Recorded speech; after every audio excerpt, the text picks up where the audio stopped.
قبلہ کی تبدیلی بیت المقدس سے کعبہ کی طرف۔ اس کے علاوہ انہوں نے کچھ ایسے احکام کو بھی قبول نہیں کیا تھا کہ جو ان کی اپنی من چاہی روایات اور عادتوں کے خلاف تھے۔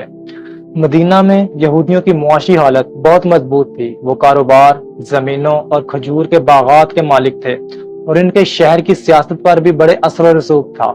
انہیں یہ خوف تھا کہ اسلام قبول کرنے کی صورت میں انہیں یہ تمام فوائد کھونے پڑیں گے، اس لیے انہوں نے حق کو جاننے کے باوجود اپنے دنیاوی مفادات کو ترجیح دی۔ ان تمام وجوہات کی بنا پر یہودیوں کی اکثریت نے نبی کریم صلی اللہ علیہ وآلہ وسلم پر ایمان لانے سے انکار کر دیا، حالانکہ ان کے دلوں میں نبی کریم صلی اللہ علیہ وآلہ وسلم کی سچائی کا یقین موجود تھا۔ اب اگلی قسط میں ہم یہود قبائل جیسے بنو نذیر اور بنو قریظہ وغیرہ کے ساتھ ہونے والے معاملات کو ڈسکس کریں گے، اور خاص کر بنو قینقاع کے ساتھ ہونے والے معاملات کو۔ تو تب تک کے لیے اللہ حافظ، فی امان اللہ۔